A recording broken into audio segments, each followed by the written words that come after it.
বন্ধুরা, ভারতের জন্য কতটা বিপজ্জনক এই রোহিঙ্গা মুসলমানরা? এরা কি মুসলমানদের সাথে মিশে থাকা জঙ্গি সংগঠন?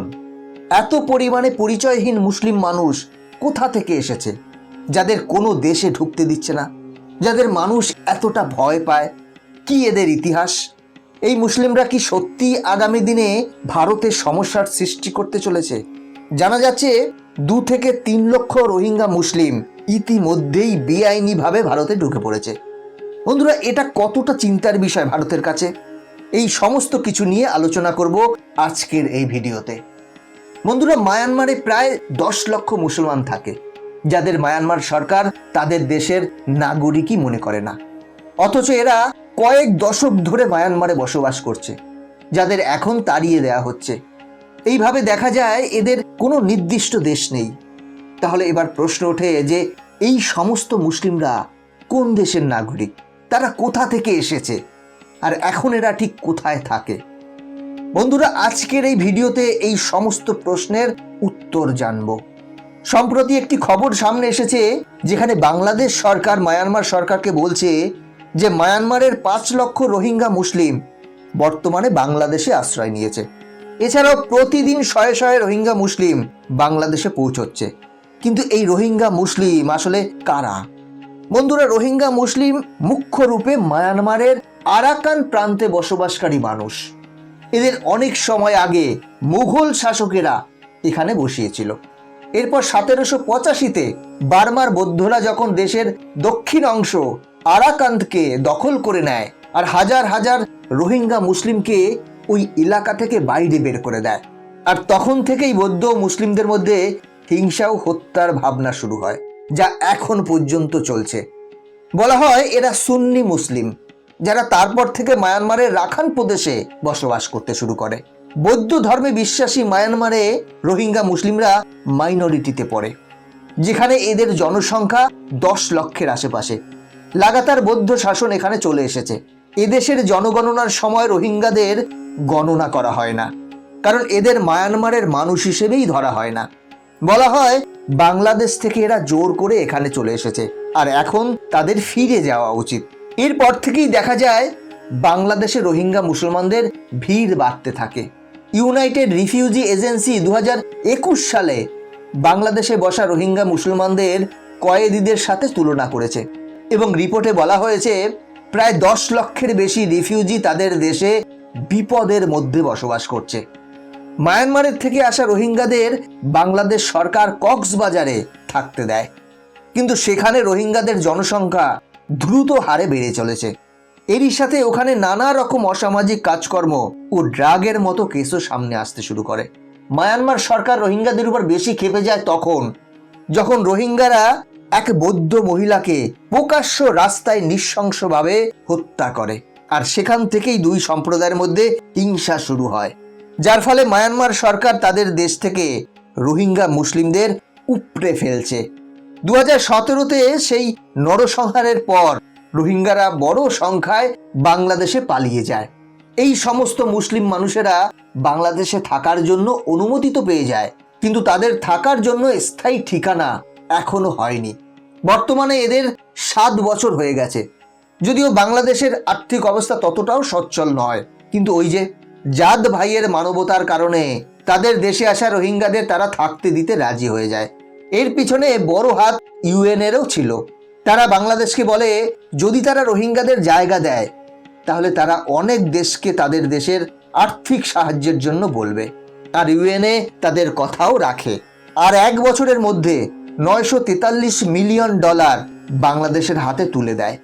আর এই টাকা শুধুমাত্র বাংলাদেশে বসা মায়ানমারের শরণার্থী রোহিঙ্গাদের জন্য ছিল, যাতে তাদের সমস্ত রকমের সুযোগ সুবিধা দেওয়া হয়। মায়ানমারের রোহিঙ্গাদের উপর হওয়া নরসংহারে এই জাতি নানা দেশ থেকে নানা সুযোগ সুবিধা পায়।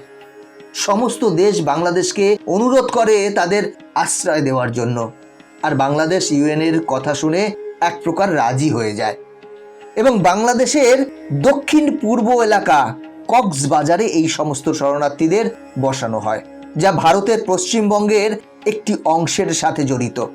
এখানে 100-রও বেশি ক্যাম্প তৈরি করা হয়, আর সমস্ত ক্যাম্পে প্রায় 1.5 লক্ষ রোহিঙ্গাদের বসতি দেওয়া হয়।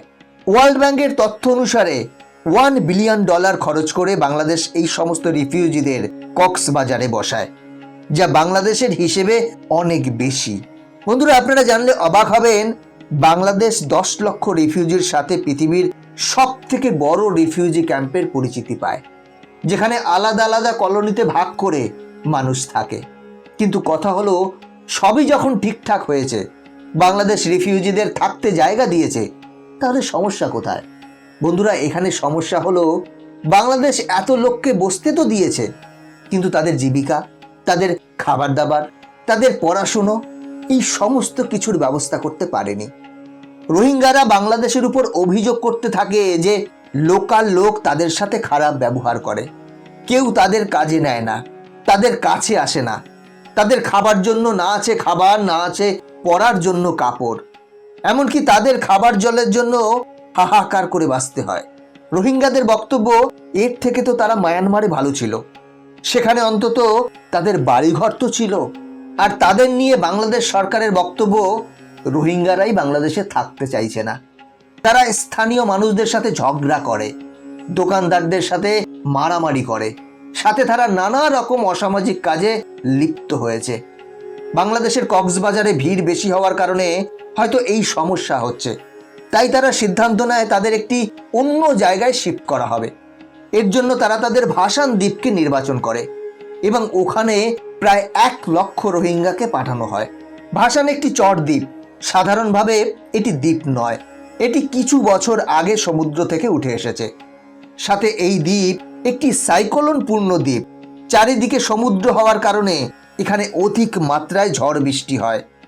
এই কারণে এখানে যে সমস্ত রোহিঙ্গাদের পাঠানো হয়েছিল, তারা বেশিরভাগই পালিয়ে অন্য দেশে চলে যাচ্ছে। যেহেতু কক্সবাজারের প্রতিবেশী দেশ ভারত আর পশ্চিমবাংলার সীমানার সাথে জড়িত, তাই বিগত কয়েক বছরে 2 থেকে 3 লক্ষ রোহিঙ্গা বেআইনিভাবে ভারতে আশ্রয় নিয়েছে। কিন্তু রোহিঙ্গাদের আতঙ্কবাদী এবং হিংসাত্মক মানসিকতার কারণে ভারত সরকার তাদের আশ্রয় দিতে চাইছে না, কারণ তারা যেখানেই যায় সেখানেই ঝামেলা শুরু হয়। এই জন্য ভারত সরকার এদের উপর কড়া নজর রাখছে, যাতে কোনো রাস্তা দিয়ে আর ভারতে প্রবেশ করতে না পারে আর আতঙ্ক ছড়াতে না পারে। আর যে 2 থেকে 3 লক্ষ রোহিঙ্গা মুসলিম ইতিমধ্যেই ভারতে চলে এসেছে, তাদের জন্য ভারত সরকার কঠোর পদক্ষেপ নিচ্ছে। ভারত সরকার মনে করে, যদি এই রোহিঙ্গারা ভালো হতো, আতঙ্কবাদী না হতো, তাহলে মায়ানমার সরকার এদের দেশ থেকে তাড়াতো না। মায়ানমার সরকার বলছে, এদের কাছে কোনো কাজ নেই, এরা মারপিট করে আর চুরি ডাকাতি করে, বাচ্চা তৈরি করে আর বংশ বাড়ানোর কাজ করে, আর সমাজে আতঙ্ক ছড়ানোটাই তাদের মূল কাজ। ভারত সরকার যদি এদের জায়গা দেয়, তাহলে সমগ্র পৃথিবীতে ভারতের নাম বদনাম হবে। যেখানে গত মাসেই রোহিঙ্গারা মায়ানমার সেনাদের উপর হামলা করে এবং অনেক সেনাকে মেরে ফেলে, এবং সেই হামলায় প্রায় 12,000 সাধারণ মানুষ মারা যায়। বন্ধুরা, আপনাদের কি মনে হয়, এই রোহিঙ্গা মুসলিমদের কি ভারতে আশ্রয় দেওয়া উচিত, নাকি ভারত সরকার যে সিদ্ধান্ত নিয়েছে সেটা সঠিক? কমেন্ট করে আপনার মতামত অবশ্যই জানাবেন। আজকের ভিডিও এখানেই শেষ করছি। পরবর্তী ভিডিও দেখার জন্য চ্যানেলটি সাবস্ক্রাইব করে বেল আইকনটি প্রেস করে রাখবেন। ভালো থাকবেন, সাথে থাকবেন।